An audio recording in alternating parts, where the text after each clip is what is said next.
Hey everyone, it's Will, GamerDad, with another video for you.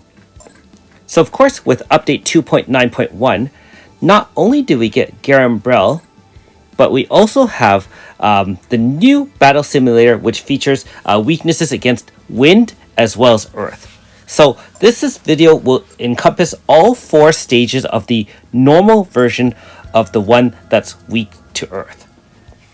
Now, if you haven't already, make sure you like and subscribe to my channel. I really appreciate it. I also do have a Patreon account for those who want to support me this way. So, of course, each stage gets progressively harder, and so the first couple of stages are really to test out the power of your Earth team and maybe get your rotations down, and choose the units you want. So in this case, I'm just going in blind, so I'm just bringing a pretty good Earth team. AS Nagi, AS Steel, our favorite free-to-play Violet, as well as AS Virus.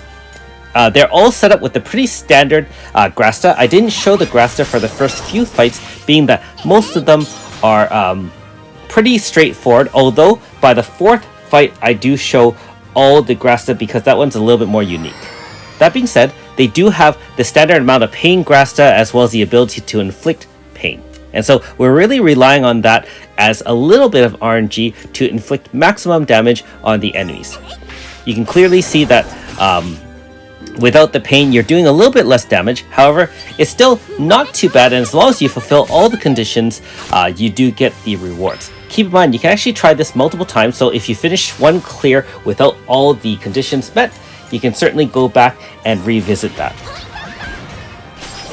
So if you find that RNG is not treating you well in terms of applying pain, I highly recommend using Elemental Grasta, and especially if you use multiples of the same weapon type on your team, you can share such Grasta as Power of Quake Sword, for example, or Power of Quake Bow, depending on what kind of units you have. And here we go, we're just going to use a large AF and just blow it out of the water. Now you can see that the pain just got applied there against the bosses. These ones don't have HP stoppers yet because, you know, at the end of the day, this is just stage 1, low difficulty, get your feet wet, and clearly we are able to beat it without any trouble.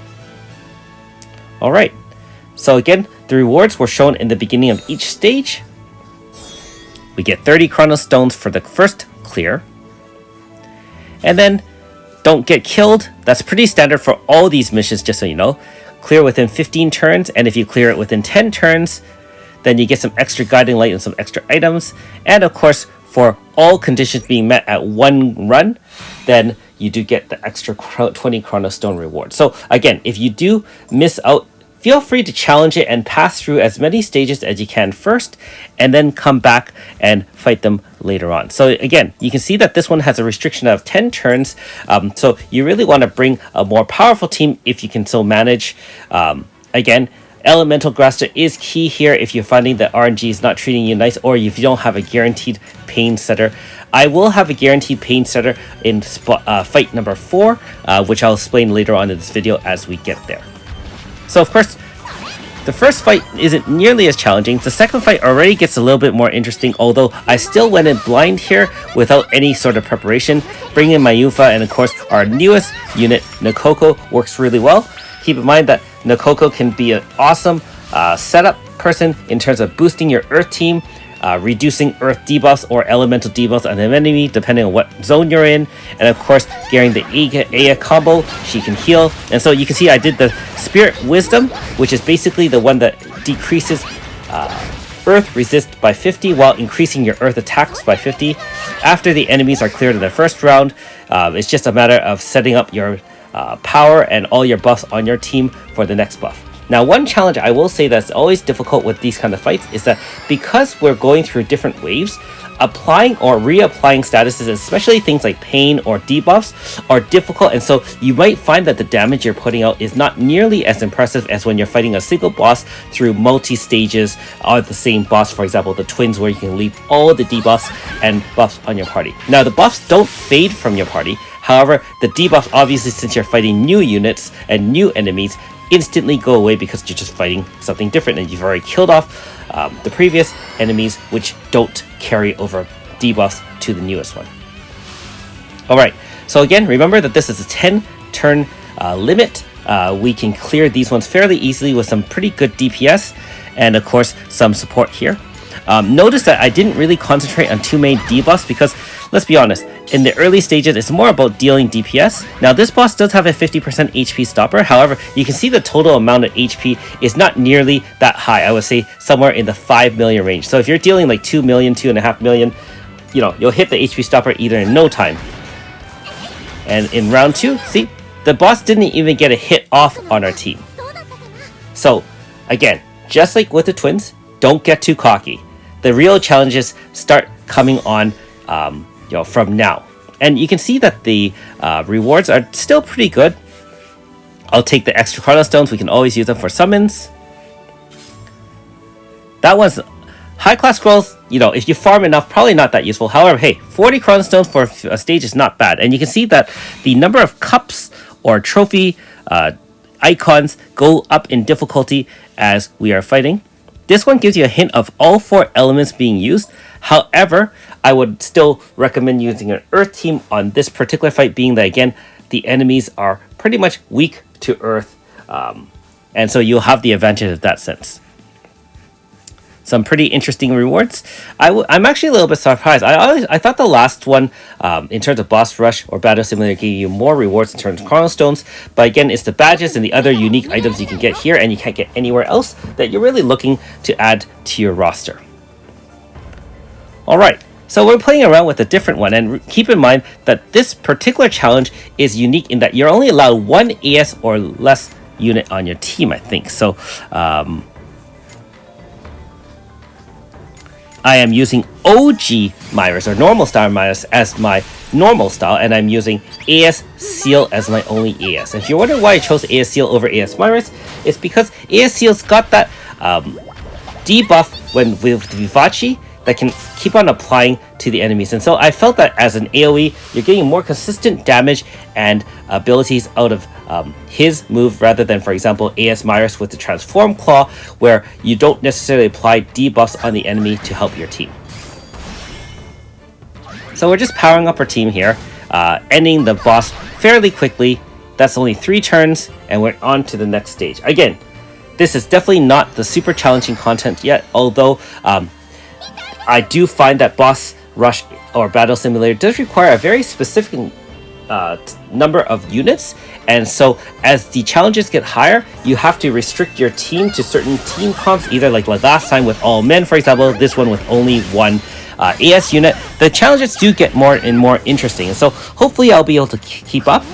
After this video is done, I'm going probably to work on the normal version of the wind one to see if I can take on those ones, and depending on how things go, either bide my time for the extreme ones or just kind of slowly play my way through those as well. So we activate a large AF. Note that we already have Milsha's Lunatic activated, so when we attack on this turn, we'll have the end of turn attack from her kind of laser beams from the sky.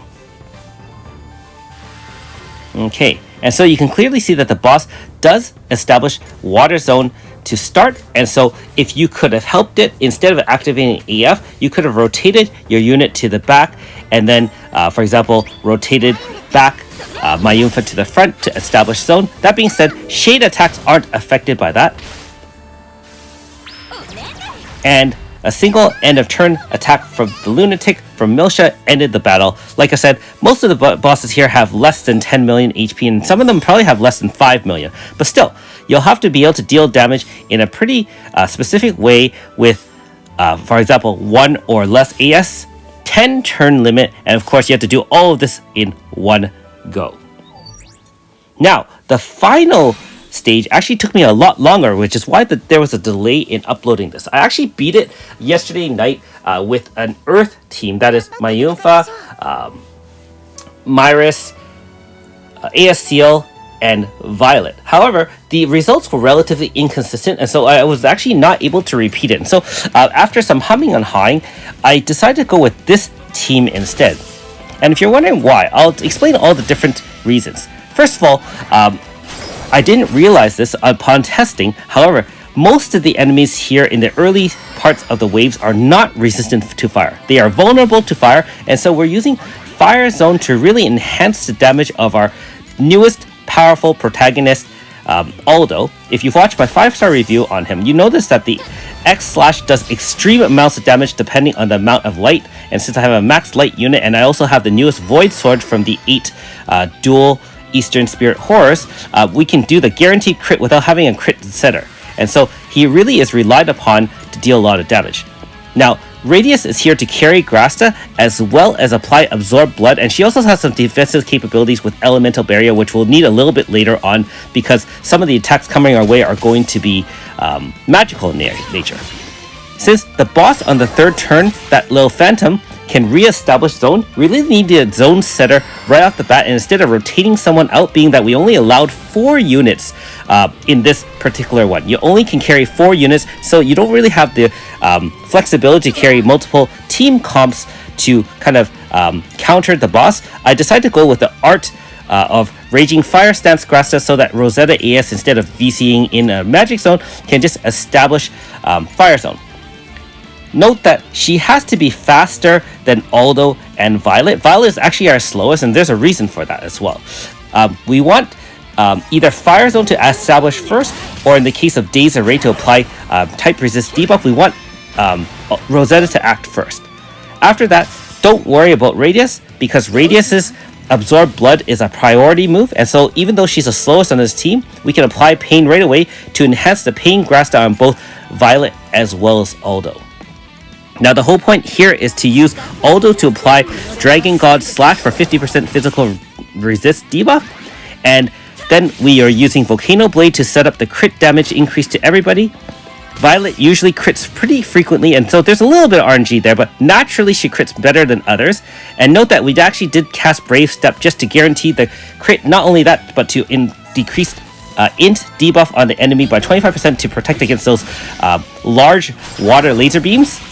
After that, it's just a matter of using Violet to punch through the defensive. Note that this particular boss actually has a resistant to fire, and the previous Wave 3 boss, which is the Phantom one, also has a resistance to water. And so after playing with some team comps, I felt that having the shared Grasta with Radius and powering up the swords of both Aldo as well as especially Violet is our MVP here, really made a difference. And with the, obviously the sword dance, 2 hits being that it was a plus 1 more for weakness, so 2 hits instead of 1. So you can see you have to not use AF, which is what the most challenging part of this fight was. Clear within 15 turns, which we clearly did, and then only 4 units on our team. So here's our loadout. This one's a little bit tricky and probably does require a fair bit of Grasta. Enemy numbers, Bullseye, for example, and of course, lots and lots of Pain Grasta. I also have the Delise Bracelet because I was running out of MP in some previous runs and decided to use that for regen. Violet, of course, pain all the way. Radius, again, very useful with the Absorb Blood priority, carrying Grasta. And then finally, obviously, Rosetta AS. Thanks for watching. We'll see you next time.